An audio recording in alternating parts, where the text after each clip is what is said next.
think we've got to talk about this Albania-Serbia crunch clash that took place in UEFA World Cup qualifying. This is one of the fiercest rivalries in European football, largely due to historical and geopolitical tensions. Kosovo is the major flashpoint.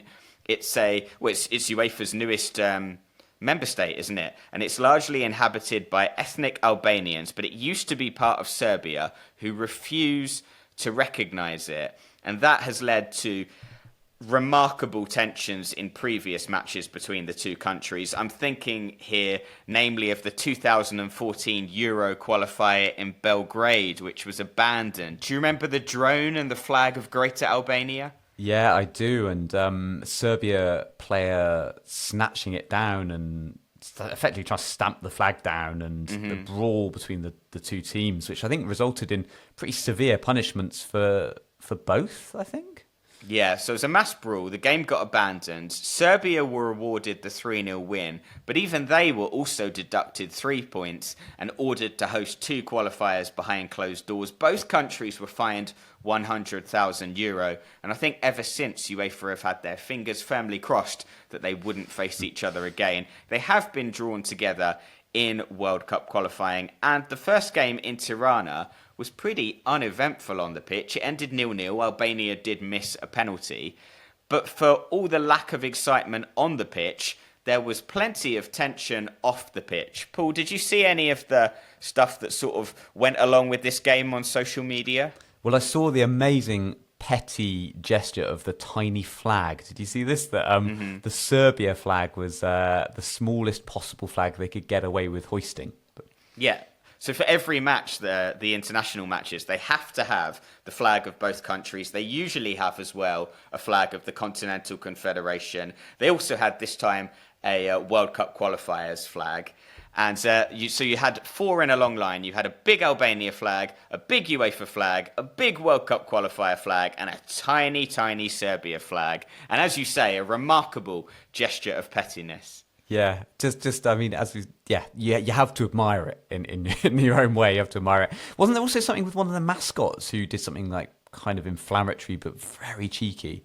Yeah, so you know where when the two teams are standing out for the anthems, they have the children of the opposite country standing in front of them in one of those weird football traditions that I never quite understand. They had the Albanian children making the eagle symbol where they cross their wrists, and that is the national symbol of Albania. They did that right in front of the Serbian players. Wow, I mean, that's a gutsy thing to do for kids who must have been, what, like 10, younger than that? That's again, it shows just how deeply rooted this conflict is, doesn't it? And there were even angry Albanians on social media who were lamenting the fact that one of their players stopped to help Dusan Vlahovic when he had cramp. You know, the whole holding the leg out stretch thing.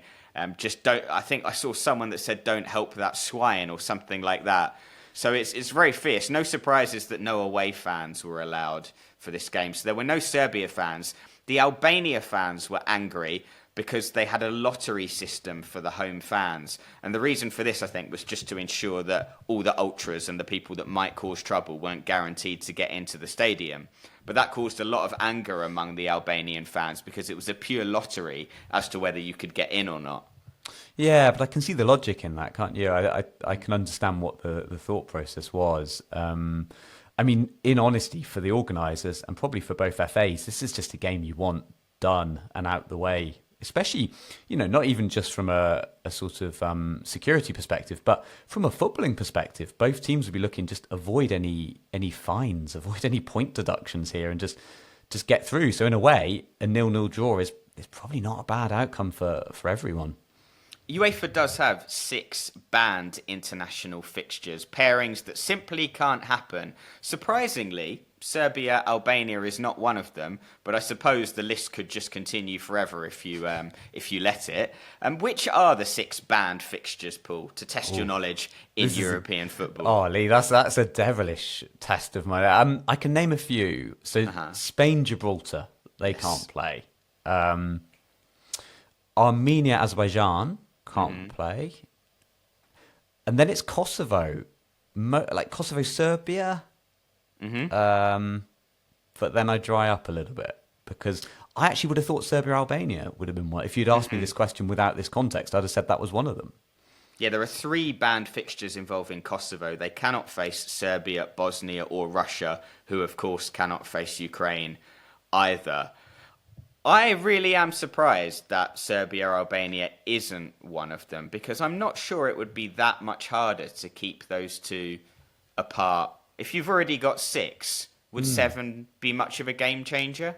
No, and you could argue it's actually more of a heated one than some of the other ones to some degree. It's at least as heated as Kosovo, Serbia. I know it sounds odd because the root of it is Kosovo, but I feel like the amount of anger and the ferocity of this derby, surely is about as bad as that. So I wonder if they'll change that. I wonder if there's room to add. I mean, obviously there is room to add because Russia and Ukraine must be relatively recent. They've added that into the mix.